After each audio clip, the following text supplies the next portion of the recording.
cualquier papá que se le pregunte qué es lo que más quiere para sus hijos, nos dice quiere que sean felices. La gran pregunta es cómo hacerlos felices. Hoy en día se habla mucho de la felicidad, pero nosotros mismos a veces no sabemos bien cómo ser felices, no sabemos bien el camino. En este debate que hay muchas personas, hay muchos estudios, hay muchas universidades, corrientes psicológicas que están adentrándose en lo que se conoce como la ciencia de la felicidad. Muchos dicen que la felicidad es descubrir el sentido de la vida. Jordan Peterson, que escribió un bestseller que se llama Las 12 reglas anticaos, para descubrir el sentido de la vida hay que ser una persona responsable, comprometida. Creo que muchas veces los jóvenes hoy en día, muchos están un poco sin saber qué hacer y no saben bien el sentido de su vida, porque no han sido formados para ser responsables de su propia vida, porque muchas veces, y no digo que no sean comprometidos, porque hay muchas cosas con las cuales se comprometen, pero que ese sentido de la vida, quién soy, quiero, cómo logro mis sueños, cómo los alcanzo, eso exige un compromiso, una responsabilidad. Hay un vacío en la manera como se educan a los hijos. ¿Qué necesitamos para que en su debido momento puedan por sí mismos cubrir su camino y ser felices? Necesitamos hijos que sean autónomos, que sean capaces de ser dueños de su vida y ellos mismos poner los medios para alcanzar su felicidad, para realizarse, para descubrir su proyecto de vida. Que no significa una total independencia, ¿no? Yo hago solo las cosas, yo soy individualista, etcétera, sino que es una autonomía sabiendo que necesitamos la ayuda de los demás, pero que yo tengo esa capacidad responsable de hacer bien las cosas, porque sé lo que es bueno, sé lo que no está bien, sé lo que es lo verdadero para mi vida. Y por eso el título, cómo educar a los hijos para que sean felices, porque muchas veces los papás, en vez de preparar a los hijos para la vida, preparan la vida para los hijos. Y queriendo hijos felices, en vez de dejar que los hijos hagan lo que tienen que hacer por sí mismos, sean capaces de hacer las cosas que pueden hacer por sí mismos, como que hacen las cosas por ellos. El mundo está mal, pero yo quiero que mi hijo sea feliz. Entonces voy a crearlo y los terminan formando en una burbujita de cristal en la cual no se frustran, no se aburren, no fracasan, no tienen problemas, porque quiero que sea feliz, que se sienta bien, que esté a gusto. Pero le están haciendo daño. ¿Por qué? Porque la vida implica sufrimientos, fracasos, frustraciones, aburrimiento. Si no tenemos esas experiencias, y eso lo muestra la neurociencia, el joven no va a desarrollar una zona del cerebro que es el córtex frontal cuando ya tiene 15 años en la adolescencia. Más de 15% del cerebro, y esta región es la responsable de la noción de causa-efecto, la conciencia moral, el saber qué está bien y qué está mal, ¿no? Saber que si yo hago esto tiene estas consecuencias. Entonces, si el joven o el niño, el papá no deja que haga las cosas por sí mismo, obviamente de acuerdo a esa edad, que si sabe atarse los zapatos, que se ate los zapatos, si sabe tender la cama, que tiende la cama. O sea, exigir a los hijos lo mejor de sí mismos, no dejar todo fácil, todo de bandeja, poner las cosas y levantar la varilla, porque el mundo es así, el mundo exige. Y si nosotros como papás no exigimos a los hijos, a la hora que tengan que enfrentar el mundo no van a ser capaces. Y si no van aprendiendo a ser responsables, haciendo las cosas por sí mismos, exigiéndoles disciplina, viviendo la autoridad como papás con amor. La autoridad es ayudar a crecer. Entonces los hijos, cuando lleguen a esa edad de la adolescencia, no van a saber cómo actuar, porque vivieron en esa burbujita donde se les hacía todo y se les hacía todo fácil.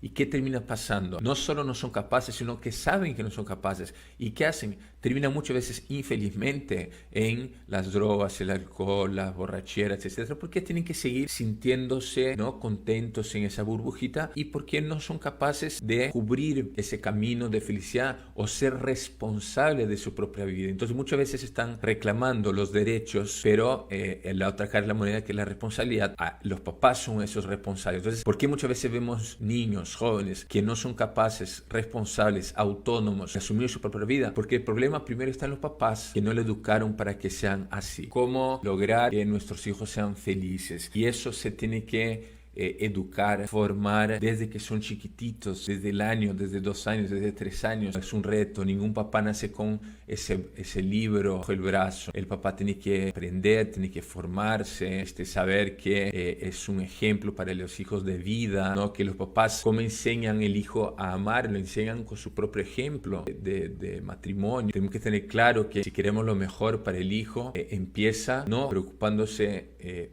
por el hijo, sino teniendo una relación cercana con Dios para tener ese amor de Dios y poder transmitirlo al hijo, pero en primer lugar viviéndolo como pareja, como matrimonio, porque lo que el hijo necesita es ese amor de los papás, ese amor de papás que se quieren, que se aman, que se respetan, y ahí va descubriendo y va aprendiendo cómo amar, cómo relacionarse, ¿no? Porque sabemos que un ingrediente fundamental de la felicidad, y eso lo dice muchas corrientes psicológicas actuales, las neurociencias, muchos estudios, que las relaciones de amistad son fundamental para la felicidad. Uno lo aprende en la familia, con los papás, cuando vienen amigos a la casa, pedir perdón, en el decir gracias, por favor, en cómo se relacionan. Así que ustedes saben, los hijos son como esponjas que absorben todo desde que son chiquitos, ¿no? Entonces, ahorita yo lo que quisiera es dar algunos consejos muy concretos para lograr lo que hemos dicho, ¿no? Que sean hijos responsables, capaces de ser con mucha autonomía, buscar el sentido de su vida, ¿no? Entonces, lo primero que tienen que ser capaces de discernir lo que es verdadero de la mentira, lo bueno de lo malo, orientar su libertad hacia esa bondad y hacia esa verdad. Hay que forjar y hay que educar el hijo en lo físico, en lo afectivo, en su intelecto, su inteligencia, su voluntad, y hay que ayudarlo a que se conozca a sí mismo, a que tenga buenas relaciones con los demás, a que aprenda a trabajar y a que tenga una relación íntima con Dios. Si vamos logrando abarcar esa dimensión integral del hijo, cuerpo, un mundo afectivo, una inteligencia, una voluntad, y es único, por lo tanto tenemos que educar a cada hijo como es y no a todos por igual en esa relación con los demás, saber cómo trabajar, la laboriosidad, ¿no? Y en su relación con Dios, entonces vamos a ayudarlos para que sepa usar su libertad, que sepa encaminar su vida hacia el amor, ¿no? Que es el camino de la felicidad, lo sabemos, ¿no? Lo hemos dicho tantas veces, que en el fondo es lo que el Señor Jesús nos enseña, vivir el amor. Hay que saber vivir la libertad. ¿Cómo educamos la libertad? Querer lo bueno, vivir de acuerdo a la verdad. Acuérdense cuando Jesús dice, ¿no? Yo soy el camino, la verdad y la vida, Juan 14:6 ya. Como yo forjo la libertad en la medida que aprendo a vivir las virtudes, porque las virtudes nos ayudan a que sea más fácil que yo libremente quiera lo mejor, lo bueno, lo óptimo para mi vida. ¿Cómo forjo las virtudes? Las virtudes son los hábitos que yo adquiero en mi vida para vivir determinados valores. Valores como la laboriosidad, el orden, la disciplina, la generosidad, la valentía, la fortaleza, la responsabilidad. Son todos valores que si los vamos haciendo hábitos, se vuelven virtudes. Entonces se hace mucho más fácil no solo querer, sino orientar nuestra vida hacia eso. Y eso se tiene que forjar en los niños,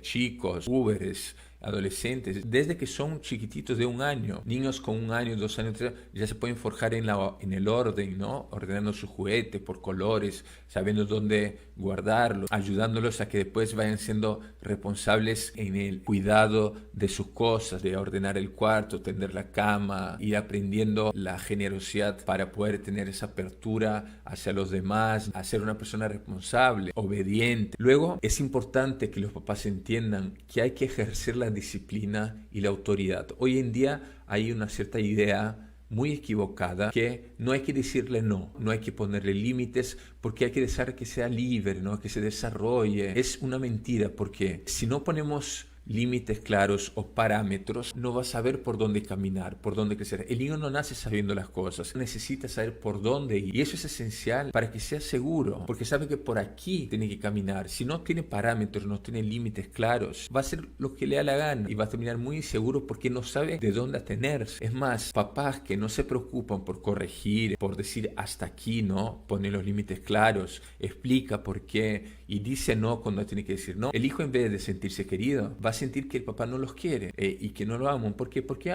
puedo hacer lo que me da la gana, total mi papá no me dice nada. Entonces termina siendo el efecto contrario al que uno quisiera. Y además, ¿cómo ejerzo la disciplina, la autoridad sin que sea algo malo? Con amor y estando ahí con el hijo. No de vez en cuando dar órdenes y castigo, no. Fundamental pasar tiempo con el hijo, conocer al hijo, saber en qué está, cuáles son sus sueños, aspiraciones, sus problemas.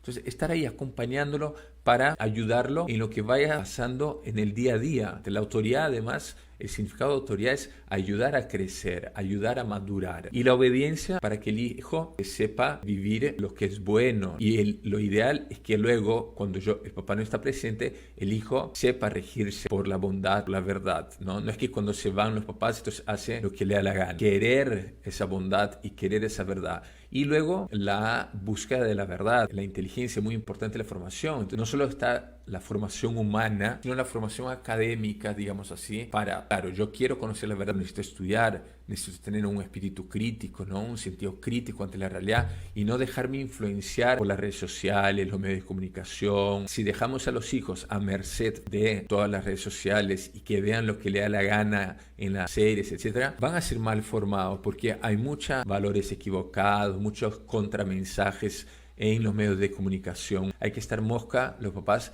y saber qué están mirando los hijos, qué están viendo en internet, qué conversaciones están teniendo en las redes sociales. Y luego es muy importante la preocupación por ese mundo afectivo del hijo. Muchas veces esa dimensión afectiva, la que menos sabemos cómo formar, porque efectivamente en los colegios, ahora un poquito más, pero en nuestra época, yo tengo 45 años, hace 30 años, no había una preocupación por esa inteligencia emocional, por la formación afectiva.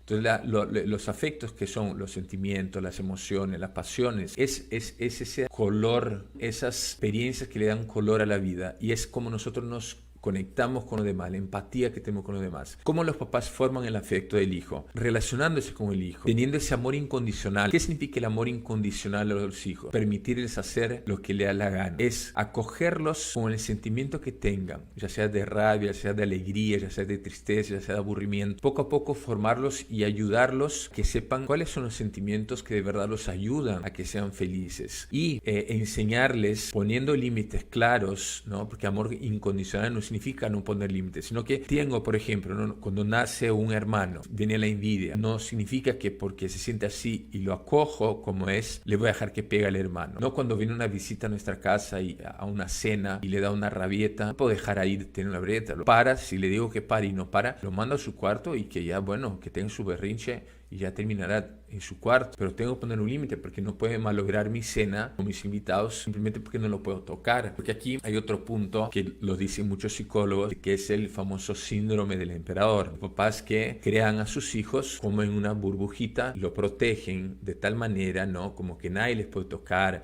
como que todos tienen que estar a merced, ¿no? De sus caprichos y gustitos, y que para ser feliz tengo que hacer todo para que él se sienta complacido.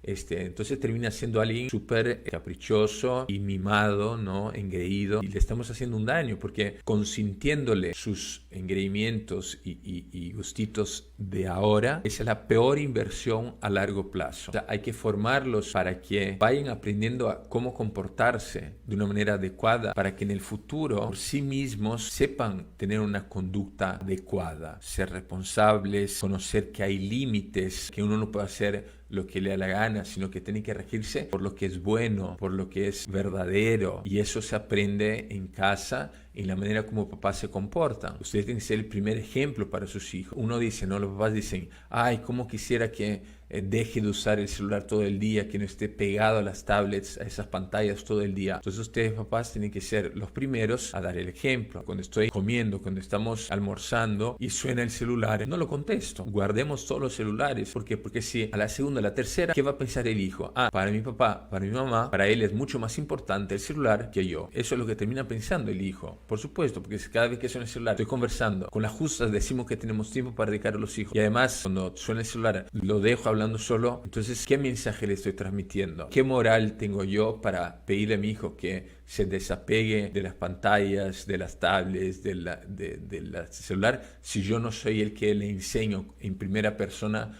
cómo se hace eso?